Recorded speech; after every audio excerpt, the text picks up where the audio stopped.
Hello students, today we will study the topic angle subtended by an arc of a circle. जो arc होती है circle की, वो जो एंगल बनाती है, आज हम उसके बारे में पढ़ेंगे. तो स्टार्ट करते हैं. If two chords of a circle are equal, then their corresponding arc are congruent. अगर दो chord सर्कल की जो है वो इक्वल है, तो जो आर्क बनाएंगी वो कॉरेस्पॉन्डिंग वो इक्वल होगी. मतलब जो उसकी माइनर आर्क होगी वो दूसरी वाली कॉर्ड की माइनर आर्क की इक्वल होगी, और जो उसकी मेजर आर्क होगी वो दूसरी वाली कॉर्ड की मेजर आर्क की इक्वल होगी. And conversely if two arcs are congruent, अगर दो आर्क्स कॉन्ग्रुएंट हैं तो then their corresponding chords are equal. तो उनकी जो कॉर्ड्स है कॉरेस्पॉन्डिंग वो इक्वल होगी. जैसे आपको ये सर्कल गिवन है ए बी और सी डी, इसमें तो इक्वल कॉर्ड्स है, तो जो ये आर्क बना रही है ये वो आर्क ये सी डी कॉर्ड की माइनर आर्क के ही इक्वल होगी. सिमिलरली जो ए बी की मेजर आर्क है वो सी डी की मेजर आर्क के इक्वल होगी. नेक्स्ट है आपका कॉन्ग्रुएंट आर्क और equal arc of a circle subtend equal angles eight the centre. जो कॉन्ग्रुएंट आर्क मतलब जो इक्वल आर्क है सर्कल की वो इक्वल एंगल बनाती है सेंटर में. मतलब ये अगर सेंटर है ओ, तो ए ओ बी जो एंगल बनेगा वो इक्वल होगा सी ओ डी एंगल के. अगर हमारी ये आर्क है कॉर्ड्स है वो इक्वल है तो ये आर्क भी इक्वल होगी. तो जो ये ए बी आर्क एंगल बनाएगी सेंटर पे वो इक्वल होगा जो ये सी डी एंगल बनाएगी सेंटर पे. तो थ्योरम 10.8 है. थ्योरम 10.8 का प्रूफ आपका कोर्स में है. The angle subtended by an arc at the centre is double the angle subtended bye it at any point on the remaining part of the circle. Most important theorem है, इसकी statement भी और proof भी.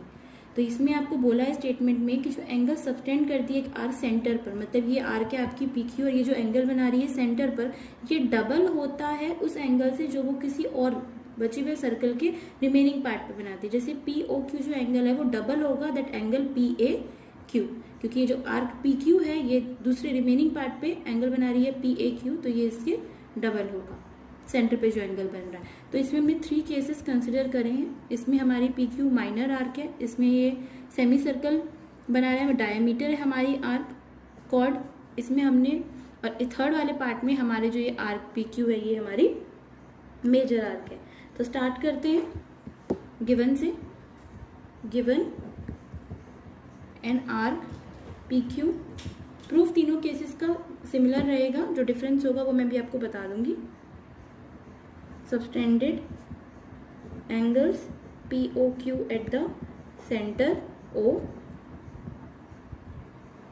And angle P A Q at a point A on the remaining part of circle.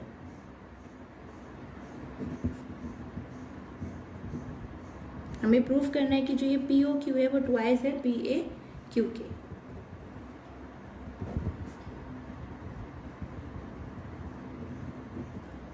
तो इसमें हम 3 cases consider करके वो लिखेंगे हम प्रूफ में.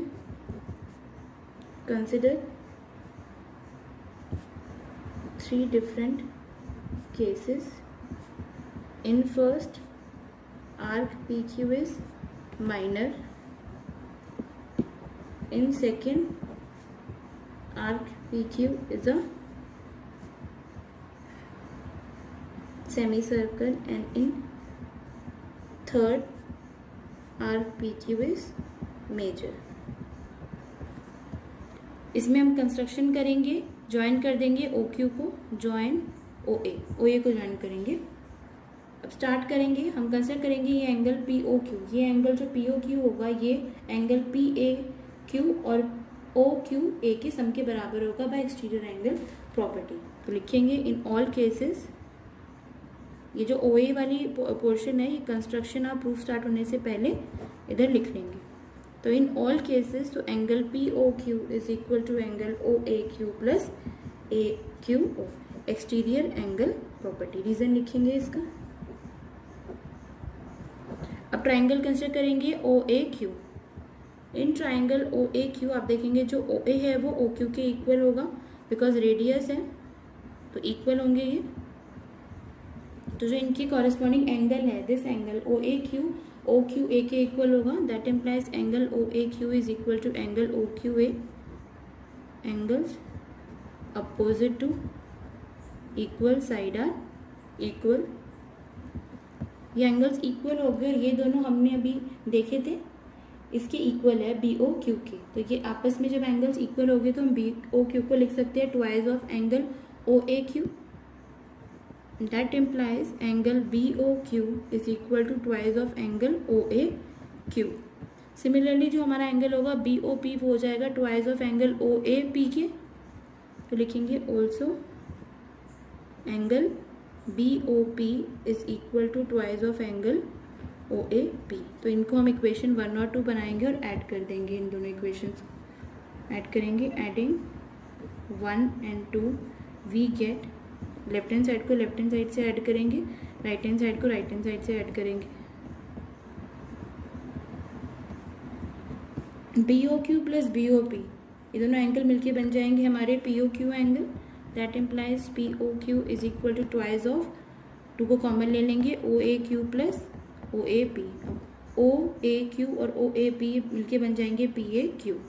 That implies POQ is equal to twice of angle PAQ। यही हमें प्रूफ करना था।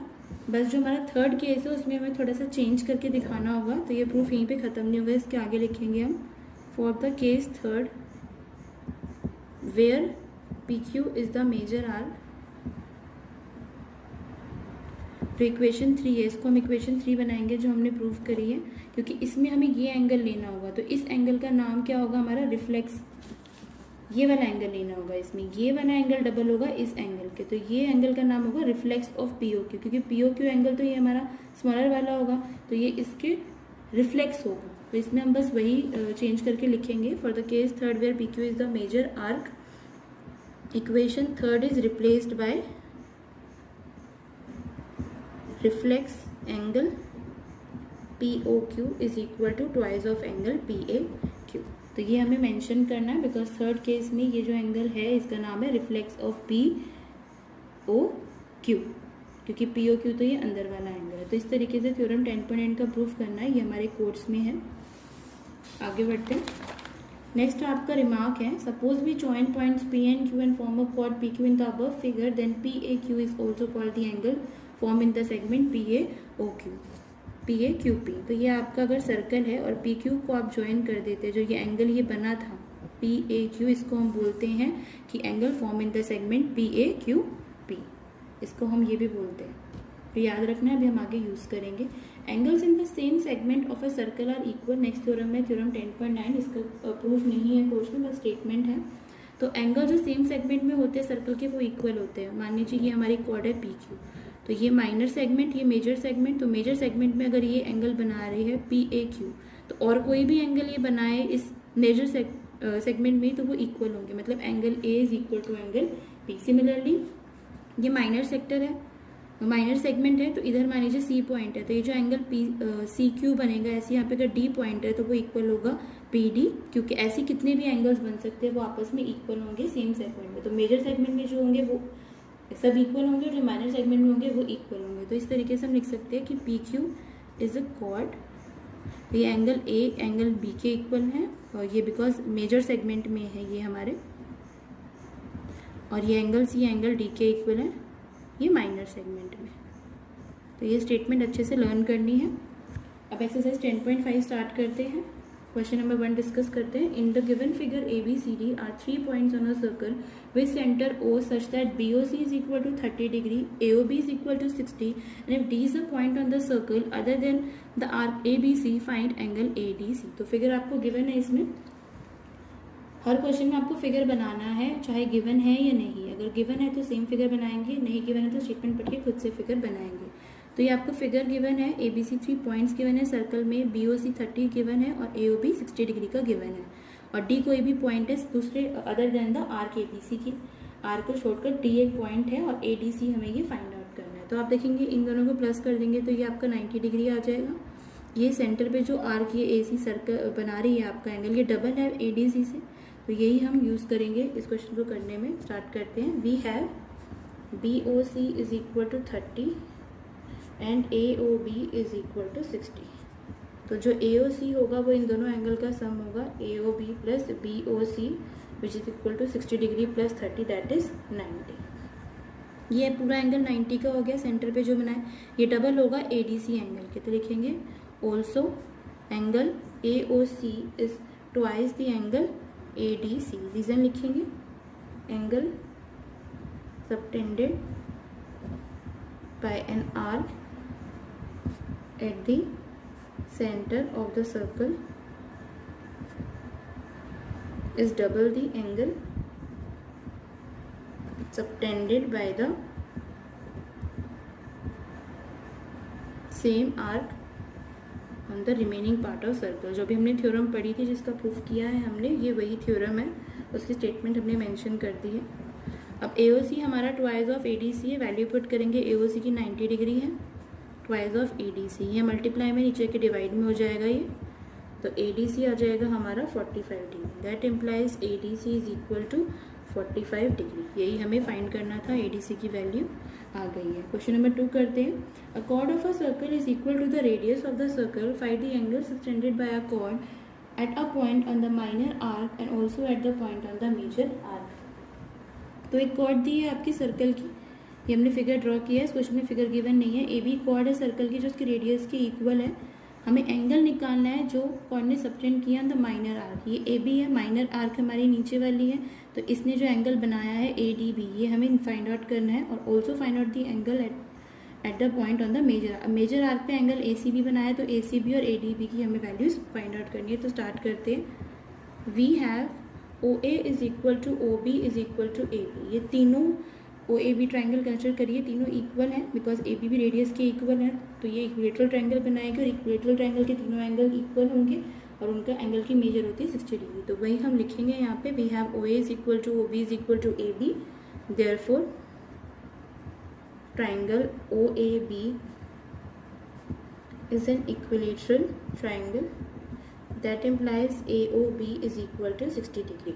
अब AOB 60 डिग्री है, तो ये ACB क्या होगा, इसका हाफ होगा बिकॉज AOB डबल है ACB के, तो वही यूज़ करेंगे। Also AOB is twice of ACB, तो वही रीज़न लिखेंगे हम, angle subtended by an arc at the center is double the angle subtended by the same arc on the remaining part of circle।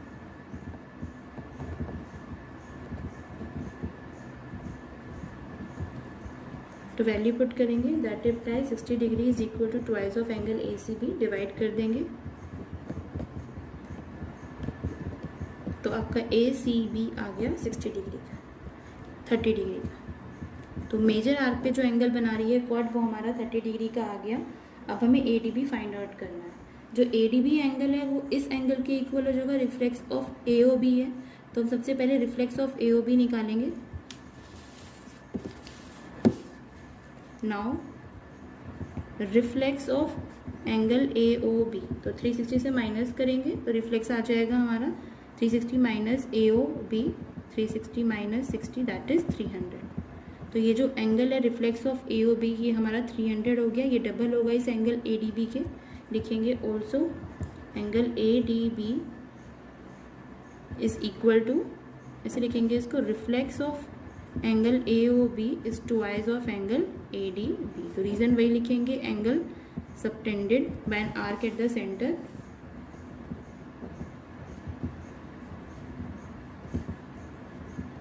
is double the angle subtended by the same arc on the remaining part of the circle। Same reason है, theorem की statement है, लिखनी है। Value put करेंगे, 300 है, twice of angle ADB, इधर जाके divide हो जाएगा, तो ये आ जाएगा आपका 150, डिवाइड करेंगे इसको, तो ADB इज इक्वल टू 150। तो माइनर आर्क पे जो एंगल सबटेंड हुआ है वो है हमारा 150 डिग्री, लिख देंगे इसको। Hence angle subtended by the chord eight a point on the minor arc is 150 and eight a point on the major arc is 30 degree। तो ये क्वेश्चन नंबर 2 आपका सॉल्व हो गया है। क्वेश्चन नंबर 3 आपको खुद से करना है। क्वेश्चन नंबर 4 करते हैं। In the given figure ABC is equal to 69 degree and ACB is equal to 31 degree, find BDC। तो आपको गिवन है ABC पूरा एंगल 69 का, ACB आपको गिवन है 31 का, आपको BDC फाइंड करना है ये एंगल। तो आप देखिए अगर हम BAC एंगल फाइंड आउट कर ले तो ये दोनों एंगल इक्वल हो जाएंगे, angles in the same segment, तो वही हमें करना है। और ये एंगल फाइंड आउट करने के लिए हम एंगल सम प्रॉपर्टी यूज़ करेंगे, 2 एंगल गिवन है, थर्ड एंगल हम निकाल सकते हैं। तो स्टार्ट करते हैं। In triangle ABC we have angle ABC plus angle ACB plus angle BAC is equal to 180 degree. लिखेंगे angle sum property of triangle.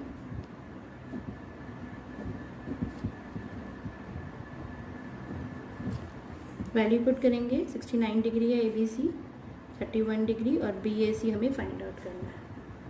तो इन दोनों को ऐड कर देंगे, ऐड करने से आएगा 100 डिग्री, BAC हो जाएगा 180 माइनस 100 दैट इज 80 डिग्री। तो आप देखेंगे BAC आ गया, ये BDC के इक्वल होगा, angles in the same segment. लिखेंगे also angle BAC is equal to angle BDC। लिखेंगे angles in the same segment, that implies angle BDC is also equal to 80 degree. यही वैल्यू हमें find out करनी थी। Question number 5 करते हैं। In the given figure ABCD are the 4 points on the circle, AC and BD intersect at a point E such that BEC is equal to 130 degree and ECD is equal to 20 degree. We have to find BAC। तो BAC angle find out करना है आपको। AC और BD intersect कर रहे हैं point E पे, और जो BEC है वो 130 गिवन है और ECD हमें 20 डिग्री गिवन है। तो सबसे पहले हम इसमें DEC की वैल्यू निकालेंगे। DEC की वैल्यू निकल जाएगी बिकॉज ये 180 डिग्री बनेगा। तो निकालते हैं सबसे पहले। Therefore angle BEC plus angle DEC is equal to 180 degree. ये दोनों एंगल BEC एंड DEC लिखेंगे लीनियर पेयर। वैल्यू पुट करेंगे, एंगल DEC आएगा 180 माइनस 130 दैट इज 50 डिग्री। तो ये आपका 50 डिग्री आ गया। 2 एंगल पता है आपको, थर्ड एंगल हम निकाल सकते हैं इसमें। तो हम CDE एंगल निकालेंगे, एंगल सम प्रॉपर्टी भी। Now in triangle DEC triangle में जो एंगल DEC है plus angle DCE plus angle CDE, तीनों का सम 180 डिग्री होगा। लिखेंगे angle sum property. Value put करेंगे, DEC 50 डिग्री है, अभी निकालना है। DCE 20 हमें गिवन है और CDE हम फाइंड आउट करेंगे। ये 70 plus CDE is equal to 180 degree. ये CDE आपका आ जाएगा 180 माइनस 70 दैट इज 110 डिग्री। अब CDE ये 110 डिग्री है तो ये भी 110 डिग्री होगा because angles in the same segment. Also angle CDE is equal to angle BAC, इसे लिखेंगे angles in the same segment. तो आपका BAC भी आ जाएगा 110 डिग्री। तो यही आपको फाइंड आउट करना था। क्वेश्चन नंबर 1 to 5 आपको सॉल्व करने हैं।